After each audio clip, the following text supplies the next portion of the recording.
Hey everyone, welcome back. So it's the middle of the week. It's Wednesday night. It's about 6:30 right now, Central Standard Time. We're gonna look at the miners here really quick, see how they did for the end of the day. We'll take a look at also Cleanspark because it fell the most today. So we'll see if there's any reason for that and where we can maybe find support for them. We'll also look at why basically crypto and miners have been falling this month a little bit. Some news here from CNBC, and then we'll look at some short interest also on the miners and another story that is on a new Bitcoin miner that's still private, but eventually it's probably going to go public. So let's get into the charts here really quick. So Bitcoin right now is at 46,809. It has been falling for the past 3 days. We got basically, at least I did, I got kind of, what's the word I'm looking for here? I got fooled basically into thinking that we may be going back up because the RSI, or not the RSI, but the 20-day moving average moved above the 200-day moving average. And I thought that was going to be a good sign for us to go up higher. That didn't happen. We came crashing back down. So today I looked at the RSI, see what the RSI has been doing. And the RSI has been going up since December 4th from here, but the price has continued to go down. So I think we are actually going to continue going down until that trend reverses. So we are looking at possibly hitting the 44,800 mark here, which is our next support line. If we can hit it. If not, we're going down to basically 40,000 after that. So we'll keep an eye on, see how what happens with it going forward. Let's take a look at Ethereum really quick. Ethereum had a rough day, also had rough 4 days basically. It is now way down to about the support here. It looks like support is at 3650 on it. It's at 3657 right now. It's obviously fallen below it, but it has bounced back up above it. Now it's acting as almost like resistance here on it. Same thing with the Ethereum. Obviously, we fell way below our support here, which was at 3960. So we'll have to monitor where it goes. It looks like right now the support that we currently have, or resistance, is going to be 3650 roughly. And we'll see how this goes. Obviously, we're still above the 200-day moving average, which is good, but it's not great. So we'll monitor that. I don't know where else our support would be after that. If we fall below that, we may have support somewhere around here, it looks like, right around the 3,200 mark, or possibly right around here, which would be 3,400 mark. So something to keep an eye on. Obviously, RSI is still low. It's not the lowest it could be, but it's low. And the last time we were at this point here, we were down here, which was a price of approximately 2,752. So overall, we're still ahead based on the RSI. All right, let's take a look at the miners here really quick. Okay, Argo obviously fell 4.5% today. It ended up at 127.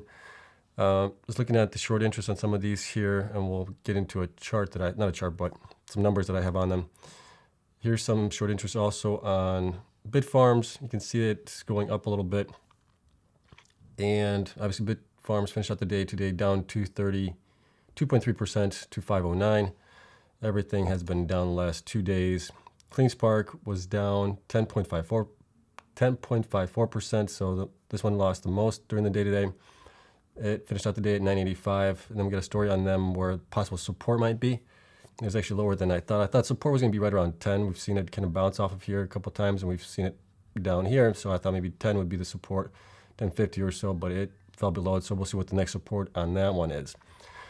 Digihost fell down 8.93% to 459. DMG fell 5.8% to 65 cents. It is not down to the previous low that we had here. Hive fell another 4.66% to 266.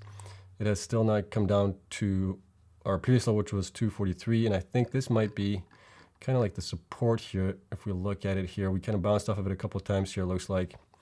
Here a couple of times.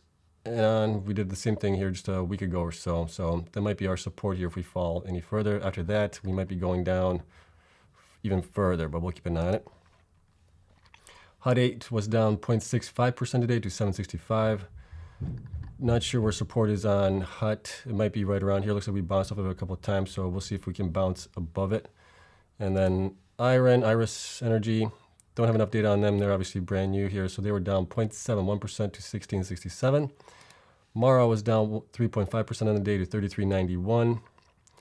And support on them seems to be right around this range here at right around $30 or so, $30, $31. And Mawson was down 4.69% to 670, and support on them might be right around here, around the $615 mark. If we go far enough back, we do see some little support here, but nothing major. So we'll just keep an eye on that one, see how that one plays out.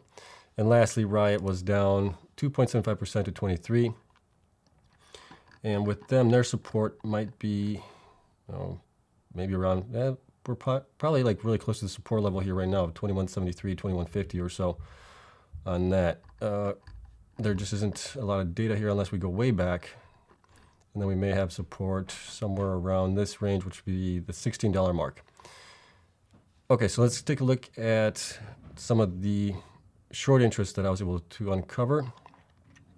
And that was over here. So I looked up all the short interest on these guys. The latest reported short interest was on December 15th. And these numbers here are percentages. So Hive has a 2.05% short interest on them for shares outstanding. Bitfarms 2.71%, Argo 0.54%, Cleanspark 11.64%, Digihost 3.16%, Hut 8 at 5.39%, Marathon at 17.31. Obviously, this one has the most, followed by Riot at 15.3%, and then Mawson at 0.25%, and Iris at 0.89%. These guys are obviously the ones that, or Marathon is one of the ones that I think is mostly overvalued. That's possibly why it has higher short interest on it. Riot right now looks to me like it's pretty well valued, so I'm surprised that one has that much short interest on it. And then Cleanspark, to me, is undervalued, so I don't know why this one is being shorted so much as well. But the other ones are pretty low. DMG, I could not find anything on them, at least from Yahoo. It wasn't on that statistics page, so couldn't find anything on them. So right now, Marathon's obviously the one that's most shorted, followed by Riot, and then Cleanspark, which doesn't make any sense to me right now. Everybody else is pretty much undervalued, so that kind of coincides with being very little short interest on those guys. All right, let's take a look at some of the stories here on Cleanspark. Let's see, where was it? Over here. So Cleanspark continues to fall. Can support be found? So their thinking here is Cleanspark daily chart analysis. Shares fell below the key $13 level and began trading in what traders call a sideways channel. Support in the future may be found near the $7 range.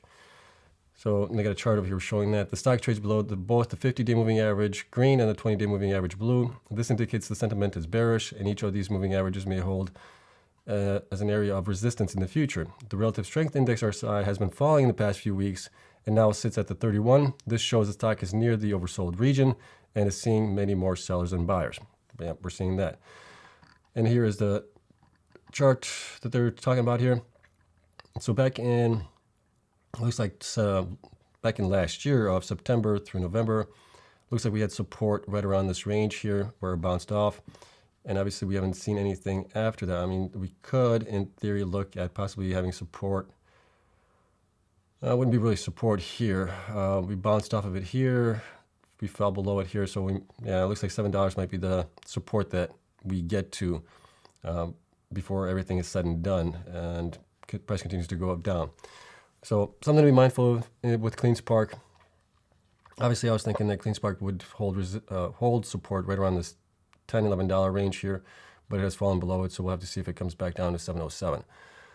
Next story here is cryptocurrency prices fall in December, and investors blame Omicron climate change as part of the reason for it. So here's some of the key points, and we'll get into the details here on it. So investors have shifted away from riskier investments such as cryptocurrencies due to the emergence of the Omicron variant. ESG investors are also concerned about the use of energy in cryptocurrency mining, according to Lou Kerner, partner at Blockchain Coinvestors. Cryptocurrencies tied to the metaverse, gaming, and decentralized finance are also pulling investors' interest and dollars away from Bitcoin, Ethereum, and Ripple, according to Brian Kelly of BKCM. So let's get into the details here. So obviously the rising number of Omicron cases in the U.S. are a major catalyst for the falling cryptocurrency prices in December, according to investors and analysts. Goes on to say how much Ethereum is up, how much Bitcoin is up compared to the S&P. And then here's some of the details here. So with Omicron coming along and the U.S. economy stalling a bit, a lot of macro funds that use Bitcoin as this pro-cyclical inflation hedge have decided to take profits throughout December. And we've seen that obviously in the price of Bitcoin It has continued to fall in December. Brian Kelsey, founder of digital currency investment from BKCM, told CNBC.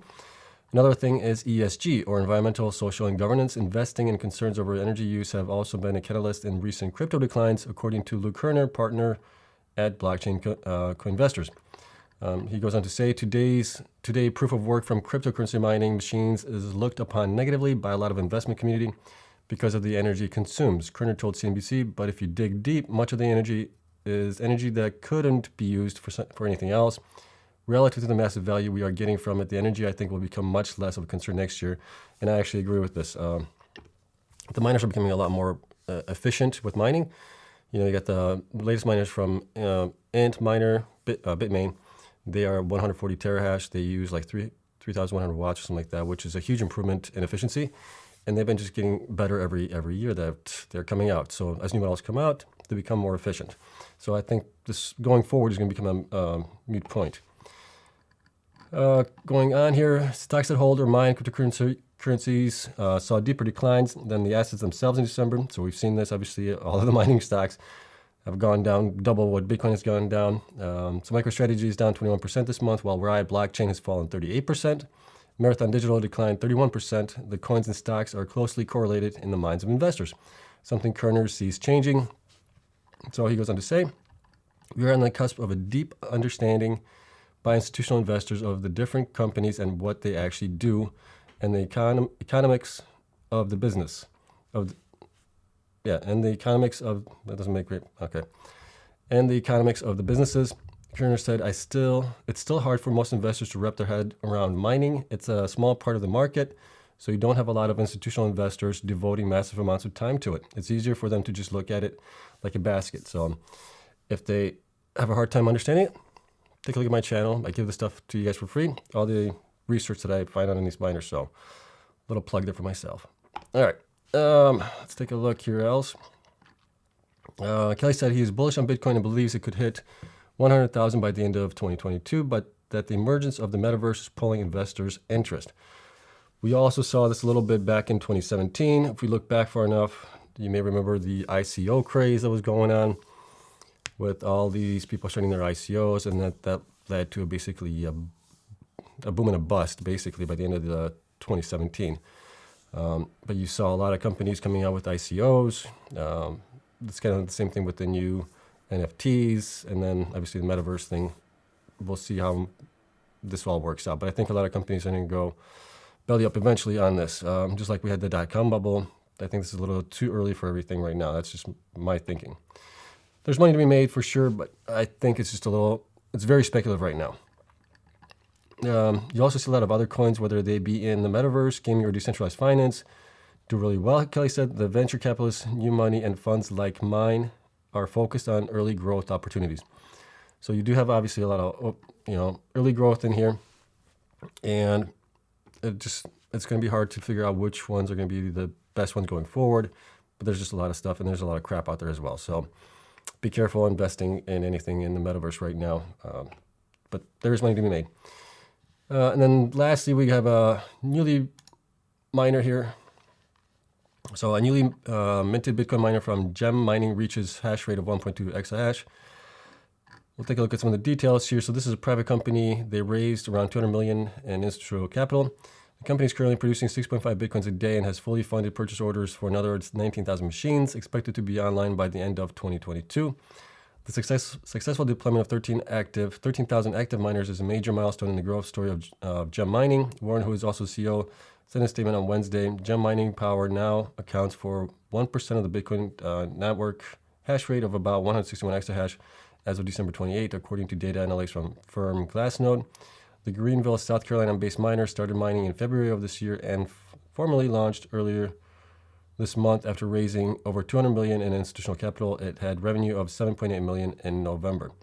So obviously, far cry from what they raised, but eventually they'll get there once their hash rate increases, I think. So, but Gem Mining was started with former U.S. Marine and 2018 candidates of South Carolina Governor John Warren. So there's some information on that. So another miner that's coming online. So I keep saying this is going to be an arms race between all the miners going forward, trying to get to be the top dog basically. Right now, I think Marathon is the top dog. You know, they're going to be at 23.3 exahash by the end of next year. Closest one to that is possibly, what is that, Iris Energy. They're going to be at 15 something, and then Riot's at 9. But Riot's also doing immersion cooling, and I think Iris might be doing that as well. So that's going to give them at least another 20% or so, something like that, depending on how many miners they do that with. So that's all I got for you guys. Obviously, a lot of information as always. I try to give you guys as much information as possible, but we'll see how Bitcoin does and where we end up. But right now, we might be in for some more pain in possibly the end of this week, and we'll see how the new year starts out, which is going to be on Monday. So we'll see how that goes. All right, that's all I got for you guys. Have a great day. Let me know what you guys thought in the comments down below. Hit the like button, subscribe if you haven't already, and hit the notification bell. Thank you so much for watching. I'll see you guys in the next one. Bye.